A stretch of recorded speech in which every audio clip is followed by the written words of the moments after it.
Hi guys, मैं अजय कंबोज और आज हम आपसे बात करेंगे कि कौन कौन सी ऐसी कॉमन मिस्टेक हो सकती है जब हम अपने स्टार्टअप में करते हैं। एक्चुअली गलतियां हम थ्रू आउट लाइफ करते हैं और अपनी बिजनेस का जो रास्ता है, जो प्रोसेस है, उसमें भी बहुत सारी हम ऐसी मिस्टेक्स है जो करते चलते हैं। गलतियां करना कोई बुरी बात नहीं होती, लेकिन क्या होता है कि कुछ ऐसी गलतियां होती है जो आपको दूसरों से सीखनी चाहिए, दूसरों की लाइफ से आप सीख सकते हो। और अगर आप अपने बिजनेस में जब अपना स्टार्टअप आप शुरू करने जाओगे, उसमें वो इम्प्लीमेंट करोगे, वो चीज़ों को उनको रेक्टिफाई करोगे, तो हो सकता है कि आपकी जो आउटकम है वो काफ़ी बेटर रहे एज कम्पेयर टू उसके कि जब आप खुद गलती करो और फिर आपको काफ़ी टाइम लगे उससे सीखने में और फिर उसको इम्प्लीमेंट करने में। तो कुछ ऐसी ही गलतियों की मैं यहाँ पे बात करने जा रहा हूँ। एक्चुअली पहले मैंने थोड़ा सा रिसर्च किया है, क्योंकि मैं वीडियो बनाने में या बोलने से ज़्यादा मैं राइटिंग में ज़्यादा अच्छा हूँ। अगर मैं इस चीज़ को एडमिट करने से नहीं हिचकता कि जब भी ब्लॉग पोस्ट की बात आती है, राइटिंग की बात आती है, तो वहाँ पे मैं काफ़ी क्लैरिटी से लिख सकता हूँ, काफ़ी फैक्ट को सोचकर, काफ़ी रिसर्च करके वहाँ पे लिख सकता हूँ। कंपैरिजन में कि जब भी वीडियो बनाने की बात आती है या बोलने की बात आती है, वहाँ पे हो सकता है कभी कभी कभी उतनी गहराई से बात नहीं कर सकूँ। तो पहले वीडियो बनाने से पहले मैंने इस टॉपिक पे एक पूरा आर्टिकल लिखा, रिसर्च की, अपने आसपास नियर एंड डियर लोगों के जो बिजनेस में फेल हो चुके हैं या जो स्ट्रगल कर रहे हैं या जो कामयाब हुए हैं, उन सबको, आसपास जितने मेरे फ्रेंड्स हैं, जो मेरे जो प्रोफेशनल नेटवर्क्स में हैं, या जिनके आसपास मेरे जो वेंडर्स है या फिर मेरे जो कस्टमर्स है, उन सबको, जो भी बिजनेस में है, उन सबको देख के मैंने कुछ ऐसे पॉइंट्स निकाले हैं कि लोग क्यों फेल हुए हैं या वो क्यों स्ट्रगल कर रहे हैं अपने बिजनेस लाइफ में। तो उनको देख के या खुद के कुछ एक्सपीरियंस से मैंने कुछ पॉइंट या ये कहे कि कुछ ऐसी मिस्टेक्स को ढूंढने की कोशिश करी है जो हो सकता है कि अगर आप अवॉइड करो तो आपकी जो जर्नी है ये बिजनेस की, एंटरप्रेन्योरशिप की, ये काफ़ी आसान बन जाए यहाँ पे। तो आपका टाइम बहुत कीमती है, तो ज़्यादा वेस्ट नहीं करूंगा। पहले मैं पूरे के पूरे पॉइंटों को यहाँ पे सिंगल लाइन में डिस्क्राइब करूंगा। उसके बाद अगर आप उनके बारे में डिटेल में जानना चाहते हैं तो आप पूरा वीडियो देख सकते हो। फिर हर पॉइंट को मैं पूरी डिटेल में कवर करने की कोशिश करूंगा। पहले मैं पॉइंट की बात करता हूँ। तो इसके लिए पहले मैंने आर्टिकल लिखा, तो वहीं से मैं आपको पॉइंट, क्योंकि उसमें मैं मोर ज़्यादा डेप्थ से जा सकता हूँ, ज़्यादा क्लैरिटी से जा सकता हूँ, ज़्यादा फैक्ट से जा सकता हूँ। तो जो 6 पॉइंट है वो कुछ इस तरह है। तो अगर उसमें से बात करते हैं, देखो, पहला है जो है लैक ऑफ डिसिप्लिन, दूसरा है एक्सपेंसिव ऑफिस सेटअप स्टार्टिंग में, तीसरा है अननेसेसरी स्टाफ को हायर करना, फोर्थ नंबर पे जो रखा हुआ है वो है competing with big brands, fifth number पे जो हमने रखा है वो रखा है investment based on only assumption not based on statics and fact, और छठे नंबर पे रखा है ऑनलाइन प्रेजेंस को। अगर आपका जो डाउट है यहाँ पे क्लियर हो जाता है तो अच्छी बात है, अगर नहीं होता है तो आप इस वीडियो को पूरा कंप्लीट देख सकते हो। अब इसको बिल्कुल डिटेल में मैं अपने एक्सपीरियंस के बेसिस पे डिस्कस करने जा रहा हूँ। सबसे पहले क्या होता है कि लैक ऑफ डिसिप्लिन की अगर मैं बात करता हूँ, मोस्टली जो हमारे माइंड में है जब भी मोटिवेशन की बात आती है, हम किसी को सुनते हैं, एक्चुअली एंटरप्रेन्योरशिप को काफी हाई अप कर दिया गया है। लोगों को लगता है कि जब आपने अपना स्टार्टअप शुरू किया है, अपना बिजनेस शुरू किया है, तो आप एक कूलिंग स्टेज में पहुंच चुके हो। आपने 9 to 5 की, 9 to 6 की जॉब को छोड़ दिया है। अब आप कुछ ऐसा कर सकते हो, कुछ ऐसा कर सकते हो जिसमें आपके पास टाइम ही टाइम होगा। आप अपनी मर्जी से अपना वर्किंग शेड्यूल सेटअप कर सकते हो, अपने हिसाब से आप टाइम दे सकते हो अपने बिजनेस को। तो बहुत कुछ चीजें ऐसी है जिसका हमें लगता है कि अब हम पूरी तरह इंडिपेंडेंट हो गए हैं। स्टार्टिंग के दौरान ही हम सबको ये फील हो जाता है, अब हमारे टाइम पे भी हमारा हक है, हम अपनी मर्जी से सब कुछ कर सकते हो। जब चाहे हम ऑफिस जा सकते हैं, तब जब चाहे हम काम कर सकते हैं, जब चाहे हम छुट्टी ले सकते हैं, हॉलीडे पे जा सकते हैं। हमारा मन करेगा तो हम काम पे जाएंगे, नहीं करेंगे तो नहीं जाएंगे। तो यही सबसे पहली मिस्टेक स्टार्टअप्स की जर्नी में मोस्टली स्टार्टअप्स करते हैं, क्योंकि हमने 9 to 6 की जॉब को तो छोड़ा है। अब हमारे पास एक वर्किंग शेड्यूल नहीं है कि हमें 9 to 6 वर्क करना है। लेकिन क्या होता है कि जब हम एंटरप्रेन्योरशिप में आते हैं तो सबसे हार्ड फैक्ट यही होता है कि ये सबसे बोरिंग और सबसे लोनली गेम होता है। वहां पे हम 9 to 6 छोड़ के आए हैं, लेकिन यहाँ पे हमको 8 to 8 देना पड़ेगा। आप सुबह से 8 बजे से रात को 8 बजे, 9 बजे, 10 बजे तक आपको यहाँ पे काम करना पड़ेगा। यहाँ पे, वहां पे आपको पूरा स्टाफ था, आपके पास टाइम था, आप जब चाहो टी ब्रेक पे जा सकते थे, लंच मिलता था, लेकिन यहाँ पे आपको कुछ नहीं मिल रहा है। तो जब आप मोटिवेटेड होकर अपने बिजनेस में आते हो या किसी आइडिया से आते हो या किसी भी तरह आते हो, मजबूरी में आते हो, जो भी ABC आपका कोई भी तरीका है, अगर उसकी वजह से आप स्टार्टअप में आते हो, लेकिन आपको ये सोच के आना है कि ये आपके लिए इतना आसान नहीं होने जा रहा है। आपका टाइम अब ज्यादा आपके काम में लगेगा एज कम्पेयर टू जितना आप जॉब में देते थे। वहां पे आपको वीकेंड ऑफ मिलता था या नहीं मिलता था, संडे ऑफ तो मिलता ही मिलता था। तो क्या है कि डिसिप्लिन, लैक ऑफ डिसिप्लिन की अगर मैं बात करूँ तो अगर आप टाइम से ऑफिस नहीं आ रहे हो, आपका कोई शेड्यूल नहीं है, जब चाहे आप 11 बजे ऑफिस आ रहे हो, 12 बजे ऑफिस जा रहे हो, फिर लंच पे जा रहे हो बिना टाइम के, तो आप अपना टाइम अगर ऐसे ही वेस्ट कर रहे हो तो ये बड़ी क्रिटिकल स्टेज है आपके लिए। क्योंकि जब हम मोटिवेटेड होते हैं, किसी भी कारण से हम बिजनेस में आ जाते हैं, अपने स्टार्टअप शुरू कर लेते हैं, लेकिन उसके बाद जब हमारा मोटिवेशन खत्म होता है तो वहां पे हमें डिसिप्लिन आता है। आपको अपने बिजनेस में भी अपनी जॉब की तरह ही काम करना है, अपना टाइम शेड्यूल रखना है, उसी तरह अपना वर्किंग आवर्स आपको फिक्स करने हैं। अगर आप डेली जिस तरह जॉब पे जा रहे थे उसी तरह आपको सब कुछ मैनेज करना है। एक तरह से आपको एक डिसिप्लिन मेंटेन करना है कि आपको 9 बजे एग्जैक्ट ऑफिस आना है या अपने काम पे आना है, या जिस भी तरह आप मार्केटिंग कर रहे हो, सेल्स कर रहे हो, आपको डॉक्टर से मिलना है, या किसी भी तरह का आपका जो भी तरह का आपका काम है, उस तरह आपको बिल्कुल प्रॉपर एक डिसिप्लिन बना के चलना है। और क्योंकि मैंने बहुत सारे स्टार्टअप देखे हैं, वो घर से शुरू करते हैं, ऑफिस वो नहीं बनाते, ठीक है, घर पे एक्चुअली घर से ही काम कर रहे हैं, कभी डिस्टर्बेंस आती है बहुत सारा उनको, कभी फोन आएगा, कभी किसी काम में बिजी है। अगर आप घर से स्टार्टअप कर रहे हो तो बड़ा मुश्किल हो जाता है कि आप बिल्कुल एक प्रॉपर डिसिप्लिन मेंटेन करो, कहीं ना कहीं आपकी डिस्टर्बेंस वहां पे होती रहेगी। अगर आप उसको प्रॉपर एक डिसिप्लिन मैनर में एक टाइम शेड्यूल या वर्किंग आवर्स बना लोगे, तो जब आपकी मोटिवेशन भी खत्म हो जाएगी तो तब भी वो जो डिसिप्लिन है वो आपको काम से बांध के रखेगा और आपको मजबूर कर देगा मोटिवेटेड ना होने के बावजूद भी काम करते रहने के लिए। तो सबसे पहले आप अपने वर्किंग शेड्यूल्स का और एक ऑफिस की तरह पूरा माहौल बनाइए, एक वर्किंग शेड्यूल बनाइए, आवर्स बनाइए, और जितना हो सके एक डिसिप्लिन से काम चलिए। अब आप अपने खुद के बॉस हो, लेकिन आपका टाइम आपका नहीं है, आपके बिजनेस का है। अगले 3 से 5 साल आपको जम के मेहनत करनी है। अब आपका कोई संडे ऑफ नहीं होगा, कोई सैटरडे ऑफ नहीं होगा, कोई वीकेंड ऑफ नहीं होगा। मैं आपको डिमोटिवेट नहीं कर रहा हूँ, आपको सही रियलिटी में सच्चाई बता रहा हूँ कि जो स्टार्टअप होते हैं, जो बिजनेस होते हैं, उनको एस्टेब्लिश करना बहुत ही हार्ड वर्क होता है। तो उसके लिए आपको अपने 5 साल तो कम से कम देने पड़ेंगे, और बिना किसी इज्जत के अगर आप दे सकते हो तो आप स्टार्टअप शुरू करिएगा। अगर केवल आप इसीलिए बिजनेस शुरू करना चाहते हो कि उसके बाद आपके पास टाइम ही टाइम होगा, तो आप कभी भी बिजनेस को एस्टैब्लिश नहीं कर पाते, क्योंकि स्टार्टिंग अप करना आसान होता है, उसको चलाना बड़ा ही मुश्किल होता है। दूसरे नंबर पे हम बात करने जा रहे हैं एक्सपेंसिव ऑफिस सेटअप के बारे में। क्या होता है कि जब हम स्टार्टअप करते हैं तो हम सबको एक ऑफिस की जरूरत पड़ती है। जरूरी नहीं है वो किसी हाई प्रोफाइल एरिया में हो, प्राइम लोकेशन पे हो सकता है वो इंटीरियर में भी हो।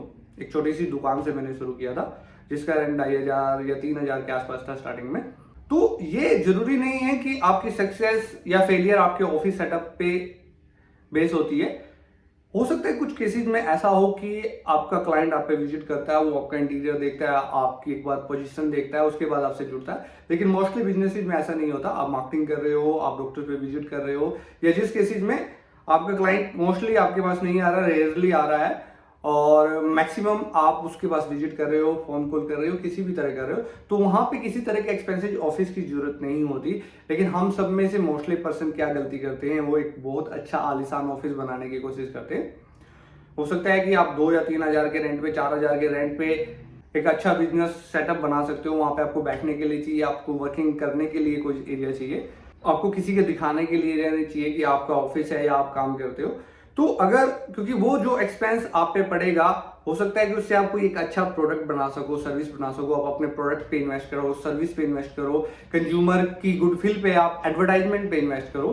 तो अगर आप ऑफिस से ज्यादा दूसरी चीजों पे खर्चा कर सकते हो, ऑफिस को आप लिमिटेड रख सकते हो, तो हो सके एक कुर्सी और मेज लेके आप बैठ सकते हो। जरूरी नहीं आपको एक बहुत बड़ा आलीशान ऑफिस बनाने की जरूरत होती है। अपनी रिक्वायरमेंट के हिसाब से जितना मिनिमम आप खर्चा कर सकते हो, जितनी मिनिमम चीजों की आपको जरूरत है, उतना ही आपको ऑफिस पे खर्च करने की जरूरत है। अपना पैसा फ्यूचर में अपने प्रोडक्ट के लिए, उस पे इन्वेस्टमेंट के लिए, या मार्केट में क्रेडिट के लिए, उन दूसरे चीजों के लिए आप बचा सकते हो जो आपको रिटर्न देगा। क्योंकि ऑफिस पे लगा हुआ पैसा आपको रिटर्न नहीं देगा, वो एक तरह से आपका एक्सपेंस में ही आ जाएगा, वो इन्वेस्टमेंट में नहीं आएगा।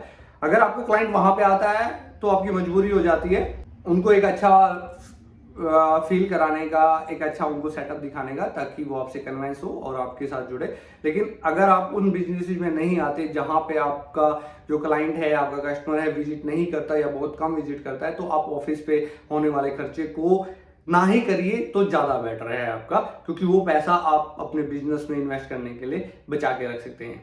थर्ड नंबर पे अगर बात करते हैं तो वो ये रहेगा कि अननेसेसरी स्टाफ हायरिंग। कभी कभी हमें लगता है कि हमने एक ऑफिस बनाया, वही जो ये पहले मेरे पिछले पॉइंट से रिलेटेड हो सकता है कि हमने एक बहुत बड़ा ऑफिस सेटअप कर लिया है, फिर हमें एक रिसेप्शन पे भी चाहिएगा एक बंदा, रिसेप्शनिस्ट भी चाहिएगा हमें, फिर हमें एक कॉलिंग के लिए चाहिएगा, एक एग्जीक्यूटिव इसके लिए चाहिएगा, या अगर हम सेल्स में हैं तो हमें सेल्स पर्सन चाहिएगा। हम तो बिजनेस के ओनर हैं, हम खुद सेल्स कॉल क्यों करें या हम क्यों किसी को अप्रोच करें। तो बहुत सारी चीजें ऐसी होती है जो हमें इस तरफ धकेलती है कि हमें स्टाफ की जरूरत है, लेकिन एक्चुअलिटी में हमें वहां पे स्टाफ की जरूरत नहीं होती।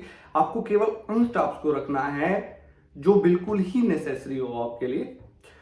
अगर आपको लगता है कि, क्योंकि स्टार्टिंग में क्या होता है कि स्टार्टिंग में किसी भी बिजनेस के पास इतना ज्यादा काम नहीं होता, बिल्कुल कम काम होता है, तो हर बंदे के पास, चाहे वो फाउंडर है, को फाउंडर है, या आपने किसी दोस्त के साथ मिलके किसी भी बेसिस पे काम किया, तो हमारे पास इतना काम नहीं होता स्टार्टिंग में। मेरे पास भी नहीं था, तो मैं अपना मोस्टली टाइम ब्लॉग लिखने में या कॉल करने में दूसरी तरीके में ही गुजारता था, क्योंकि इतना काम नहीं होता था। आजकल इतना है कि ब्लॉग लिखने का या वीडियो बनाने का टाइम नहीं मिलता, लेकिन पहले इतना होता था कि हमारे पास काम नहीं होता था, हम ब्लॉग ही लिखते रहते थे सारा दिन। ऑफिस में मैं एक्चुअली पूरे डिसिप्लिन से, पूरे शेड्यूल से ही हमेशा से आता हूँ, पूरी सीटिंग करता था, तो जो टाइम बचता था उसमें ब्लॉग लिखना या फिर वीडियो बनाना, जो भी हम करते थे उसी तरह करते थे। तो आपके पास टाइम होता है तो बहुत सारे ऐसे काम होते हैं जो आप खुद कर सकते हो, आपको वहां पे स्टाफ की जरूरत नहीं होती।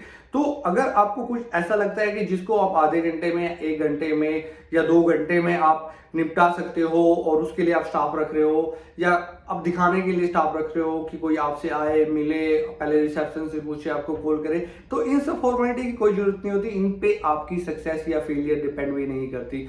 हाँ, जब आपको ये लगे कि अब आप अकाउंट हैंडल नहीं कर पा रहे तो आप एक अकाउंटेंट को रख सकते हो। जब आपको लगता है कि आपको अपना एरिया बनाना है तो आप सेल्स स्टाफ को रख सकते हो, रिसेप्शनिस्ट या दूसरा कस्टमर केयर एग्जीक्यूटिव। ये सारी चीजें तो बड़ी बात की होती है, जब आप एक बड़े सेटअप बनते जा रहे हो तो वो बात की बात होती है। इसलिए तो जो इसमें मोस्ट इंपॉर्टेंट जो इस पॉइंट का बेसिस होता है, वो जो आपके बिजनेस है, आपके स्टार्टअप की जो मंथली एक्सपेंसेस है उनको कम करता है। तो जो आपके बिजनेस का ब्रेक इवन पॉइंट आना है, जब आप नो प्रॉफिट नो लॉस पे आएंगे, जो आपकी प्रॉफिटेबिलिटी आनी है बिजनेस से, वो जल्दी आ सकती है, क्योंकि जितने एक्सपेंसेस कम होंगे उतना ही आपके पास बर्डन कम होगा, उतना ही ज्यादा आप लंबे टाइम तक बिजनेस में सस्टेन रह सकते हो, टिके रह सकते हो। और मैंने कई बार बात करी है कि जितना ज्यादा आप टिक सकते हो उतना ही आपका सक्सेस रेट बढ़ जाएगा। इसके बाद बात करते हैं जो एक बहुत कॉमन मैंने कई बिजनेसेस में देखी थी, जो मेरे आंखों के सामने ही फेल हो गए। जब मैं जॉब करता था तब भी कई बिजनेस इसी वजह से फेल हो गए। उस पॉइंट में है कंपीटिटिंग विद बिग ब्रांड्स। एक्चुअली मैंने एक नाम नहीं लूंगा उस ब्रांड का, वो मेरे को जानकार था, उस वक्त मैं जॉब करता था, उन्होंने शुरू किया था और उन्होंने सीधा केवल 1 या 2 सेक्शन में उन्होंने पेन रिलीफ सेक्शन में काम किया था, और उन्होंने सीधा वोल्नी को कंपटीशन देने की बात करी थी। और उनका जो एडवर्टाइजमेंट था या टारगेटिंग ग्रुप था वो बिल्कुल ही वही था। वो उसी हिसाब से मार्केटिंग बजट रख रहे थे, फिल्मिंग पे या एडवर्टाइजमेंट पे सब कुछ उसी तरह खर्च कर रहे थे। तो क्या हुआ कि वो कभी भी, क्योंकि जो वोल्नी है वो एक एस्टेब्लिश ब्रांड है और जो उसका पेरेंट कंपनी है वो उससे भी ज्यादा एस्टेब्लिश ब्रांड है, तो जितना एक्सपेंस वो एडवर्टाइजमेंट पे कर सकती है या दूसरी चीजों पे कर सकती है, उतना आप कभी भी एज ए स्टार्टअप नहीं कर सकते, क्योंकि उनके पास अनलिमिटेड रिसोर्सेज होते हैं। जो वो आज पहुंचे हैं, उन्होंने जो अपनी स्टार्टिंग में किया था वो भी अपनी स्टार्टिंग में नहीं कर पाते। वो आज एस्टेब्लिश ब्रांड है, तो उन्होंने वो गलती करी, उन्होंने उसी के हिसाब से अपने एक्सपेंस बढ़ाए। तो 3 साल चलने के बावजूद वो स्टार्टअप कभी प्रॉफिट में नहीं आ पाया। अल्टीमेटली उनको एक बड़े लॉस के साथ वहां पे बंद करना पड़ा। तो बड़े ब्रांड से कंपटीशन की बजाय अगर आप मार्केट में अपनी प्रेजेंस बनाने की कोशिश करते हैं, आप अपना एक टारगेट, क्योंकि हर तरह का सेक्शन मार्केट में होता है, लोअर प्राइसेस गुड्स भी होती है, मीडियम साइजेस भी होती है, हायर भी होती है, तो आप एक पूरा प्लान आप वहां पे बना लेते हो। वो दूसरा टॉपिक है कि कैसे ये सारी चीजें काम करती है, लेकिन यहाँ पे मेरे कहने का पॉइंट ये है कि आपने एक सेगमेंट ढूंढ लिया, आप उसी पे अपना एस्टेब्लिश करने के बारे में सोचो। वहां से सेल जनरेट करने की कोशिश करो, प्रॉफिट जनरेट करने की कोशिश करो। कभी भी बड़ी कंपनी से या कोई एस्टैब्लिश कंपनी से कंपटीशन की स्टार्टिंग में सोचना बहुत ही गलत होता है। कहीं ना कहीं हम अपना ही नुकसान कर लेते हैं, क्योंकि उनके पास अनलिमिटेड रिसोर्सेज होते हैं और स्टार्टअप के पास कितनी भी बड़ी पूंजी हो वो कभी भी अनलिमिटेड रिसोर्सेज नहीं हो सकते, क्योंकि उसकी एक लिमिट होती है, चाहे वो 5 करोड़ हो, 10 करोड़ हो, 50 करोड़ हो। जब एक ब्रांड एस्टैब्लिश्ड होता है उसकी कोई लिमिट नहीं होती, क्योंकि उसके पास इनकमिंग मनी आ ही रही है, वो ब्रांड बिक रहा है तो उसका कुछ पोर्शन वो अपने लिए प्रॉफिट में निकाल रहे हैं, बाकी वो इन्वेस्टमेंट कर रहे हैं। अगर किसी के पास 50 करोड़ भी है, 100 करोड़ भी है, तो वो ब्रांड अकेला ही कमा रहा है उतना, और वो रेगुलर बेसिस पे कमा रहा है। हमारे पास तो लिमिटेड है, लेकिन उसके पास वो उतनी अमाउंट रेगुलर बेसिस पे आ रही है, तो कभी भी हम उनके साथ कम्पिटिट नहीं कर सकते। आप कभी बड़े बन जाओगे, तो जब आप बड़े बन जाओगे तब आप उनके साथ कंपटीशन कर सकते हो, क्योंकि आपके पास तब अनलिमिटेड रिसोर्सेज होगी। लेकिन स्टार्टिंग में कभी भी बड़े ब्रांड को सीधी टक्कर देने के बारे में सोचना थोड़ा गलत हो जाता है। नेक्स्ट पॉइंट की बात करते हैं, investment based on assumption and not based on statics. Actually ये गलती मैंने बहुत करी है इन्वेस्टमेंट के मामले में, या मैंने किसी क्लाइंट पे इन्वेस्टमेंट की है या किसी प्रोडक्ट पे इन्वेस्टमेंट करी है। ये गलतियां मैंने बहुत की है। यहाँ पे मैं पर्सनल एक्सपीरियंस से बहुत कुछ कह सकता हूँ, क्योंकि जो ऊपर मैंने पॉइंट किए थे तो वो मैंने मार्केट से सीखे थे, तो मैंने वो इम्प्लीमेंट किया, तो उनको तो मैं पार करके आ चुका था। लेकिन जो इन्वेस्टमेंट वाली बात है, ये एक्चुअली मेरे को या तो कोई पर्सन ऐसा नहीं मिला जो मेरे को सिखा सके, तो ये मैंने अपनी थ्रू आउट जर्नी में सीखे हैं। तो इन्वेस्टमेंट का क्या होता है कि कभी कभी हमें लगता है अजम्पशन हम मान के बैठ जाते हैं। जैसे जो गलतियां मैंने की है, क्या है, जैसे कोई क्लाइंट जुड़ा, उसने कुछ डीलिंग एडवांस में की आपके साथ और वो रेगुलर चल रहा है, तो कुछ क्रेडिट फिर आपको देना पड़ जाता है उसको, तो आपने उस पर लगाया, तो फिर थोड़े टाइम बाद आपको लगता है यार अब ये बंदा थोड़ा ज्यादा अच्छी तरह काम कर रहा है, इस पर थोड़ा और इन्वेस्टमेंट करना चाहिए या और क्रेडिट हमने इसको देना चाहिए। तो सडनली आपको थोड़े टाइम बाद लगता है कि वो बंद हो गया, वो काम करना छोड़ दिया, वहां पे जितनी आपका पैसा लगा हुआ है वो वहां पे मर जाएगा, वो कभी भी वापस नहीं आता। कभी कभी क्या होता है कि हमें लगता है, कभी कभी हमें ये लगता है कि सामने वाला क्लाइंट बहुत बड़ा है और इस पे जितनी भी इन्वेस्टमेंट हम कर सकते हो, हमें सेल तो आ ही रही, पेमेंट भी आ जाएगी, पेमेंट कहाँ जा रही है, या क्लाइंट बोल देता है। तो ये सारी चीजें क्या होता है कि हमें इस इल्यूजन में डाल देती है कि पेमेंट हमारी आ जाएगी। वो अजम्पशन होती है कि हमारी पेमेंट आ जाएगी या हमारी इन्वेस्टमेंट आ जाएगी। लेकिन क्या होता है कि देखो, सारे केसेज में ऐसा नहीं होता, लेकिन बहुत सारे केसेज में ऐसा होता है कि वो पेमेंट एक लेवल पे जब आप किसी पे इन्वेस्टमेंट कर देते हैं तो आपको ये वहां पे वो पेमेंट नहीं आती है, होल्ड हो जाती है, डिले हो जाती है किसी भी कारण से। तो ये चीजें मैंने बहुत फेस की है। तो इन्वेस्टमेंट, जब भी पैसे की इन्वेस्टमेंट की बात आती है तो कोई अजम्पशन के बेस पे नहीं होती, वो आपके स्टैटिक्स के बेस पे होती है। उसके बाद हमने हर पार्टी को एक लिमिट में लाए, उसके बाद उनके जो मंथली उनकी सेल होती है, थोड़े टाइम बाद जब उनको क्रेडिट देने की बात आती है तो उसके बेसिस पे उनका क्रेडिट तय किया जाता है या जो भी किया जाता है। उसके बाद वो एक सिस्टम हम बना के चले। पहले हम पार्टियों पे उनकी सेल के हिसाब से नहीं, केवल अज्यूम करके हम ये लगा देते थे कि यार ये पार्टी चल रही है तो इसको चलो भेज दो माल, कोई बात नहीं, पेमेंट भी आ जाएगी। तो जो ये एजम्पशन बेस्ड इन्वेस्टमेंट होती है, ये कहीं ना कहीं हमें टाइट करके रखती है। तो फिर जब तक आप इससे पार नहीं पा सकते, तो इसका सबसे मेन चीज़ें यही होता है। देखो, इन्वेस्टमेंट में आप स्टैटिक के बेसिस पे भी करोगे तो वहां पे भी आपको ये नहीं रहेगा कि वो आपका 100% ही वहां पे सही रहेगा। गलती वहीं पे भी होगी, बिजनेस गलती का नाम है और गलती आपसे होती रहेगी, उसमें कोई गलती बात भी नहीं है, गलतियां करने में कोई गलत बात भी नहीं है। लेकिन क्या होता है कि जब हम थोड़ा स्टैटिक्स के बेसिस पे करते हैं तो वहां पे नुकसान जो होने वाला आता है उसका जो लेवल है वो कम हो जाता है, हम एक बड़े नुकसान से बच जाते हैं। तो जो इन्वेस्टमेंट है वो हमेशा स्टैटिक्स के बेसिस पे होनी चाहिए, कभी भी अजम्पशन के बेसिस में या किसी और के कहने के बेसिस पे नहीं होनी चाहिए। तो अब एक नेक्स्ट स्टेप पे आते हैं, जो है ऑनलाइन प्रेजेंस। देखो, जो बिजनेस है ही ऑनलाइन, उसमें ऑनलाइन प्रेजेंस की तो बात करने की जरूरत ही नहीं होती। अगर आपका बिजनेस ऑनलाइन बेस ही है तो आप पहले ही उसकी ऑनलाइन प्रेजेंस ही बनाओगे।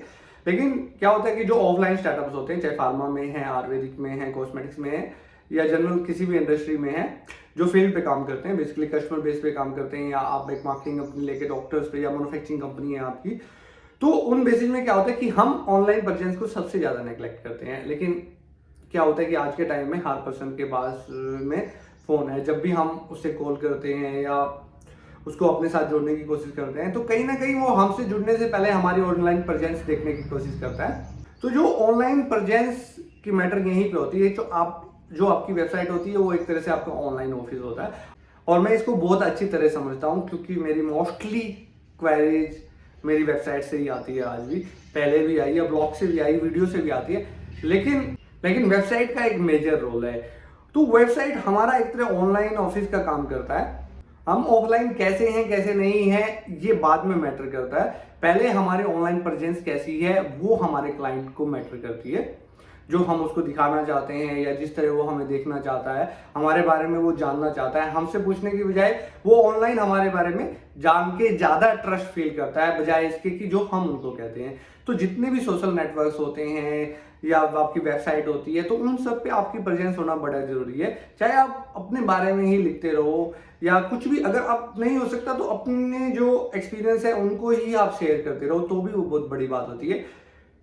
क्योंकि ऑनलाइन एक बहुत ही ग्रोइंग फील्ड है और कहीं ना कहीं आपको वो नुकसान की बजाय फायदा ही देता है। आपको लगता है कि आपको वेबसाइट बिल्ड करने में या इन सब चीज़ों में खर्चा आता है, तो वो खर्चा इतना बड़ा नहीं होता, वो स्मॉल पोर्शन होता है। और कहीं ना कहीं वो आपके लिए, अगर एक भी क्लाइंट या 2 क्लाइंट आपको जोड़ने में कामयाब रहता है तो वो आपका पूरा हो जाता है। तो इसीलिए आपको ऑनलाइन प्रेजेंस की इंपॉर्टेंस को समझना पड़ेगा। मैंने बहुत सारे स्टार्टअप ऐसे देखे जिनकी वेबसाइट है भी तो बिल्कुल नामचारी की है। उन्होंने एक बार बनवा ली, उसके बाद उन्होंने कभी उस पर काम किया ही नहीं या उसको खोल के देखा ही नहीं। तो वेबसाइट बनवाना के बावजूद भी वेबसाइट पे काम करना, अपने सोशल नेटवर्क्स पे काम करना आज के टाइम में बड़ा जरूरी है। तो अगर आप स्टार्टअप है, चाहे आप ऑफलाइन स्टार्टअप है, चाहे आप फार्मेसी स्टोर है या आप केमिस्ट की दुकान है, तो भी आपके ऑनलाइन प्रेजेंस होना जरूरी है। क्योंकि जो आपको जानते हैं चलो वो तो जानते ही हैं, जो नहीं जानते, जो एरिया में केमिस्ट को ढूंढ रहे हैं, फार्मेसी को ढूंढ रहे हैं, वो ऑनलाइन सर्च करके आप तक इजीली पहुंच सकते हैं और आपकी सेल कहीं ना कहीं उससे बढ़ सकती है। तो गाइस कुछ पॉइंट मैंने यहाँ पे कवर अप किए। बहुत सारे पॉइंट होते हैं, बहुत सारी गलतियां होती है, बहुत सारे एक्सपीरियंस होते हैं, वो मैं आपके साथ शेयर करता रहता हूँ। तो उम्मीद करूंगा कि जो ये पॉइंट मैंने यहाँ पे क्लियर किए हैं मैं क्लैरिटी से आपको समझाने में कामयाब रहूंगा। अगर नहीं भी रहूंगा तो कोशिश करूंगा कि अपने नेक्स्ट वीडियो में इन पॉइंट्स को और ज्यादा क्लियर करने की कोशिश करूं और ज्यादा आपको एंटरप्रेन्योरशिप की जो मैंने एक्सपीरियंस किया है या मैं जो सीखता हूं आपको सिखाने की कोशिश करूं। उम्मीद करता हूं ये इंफॉर्मेशन आपको अच्छी लगी होगी।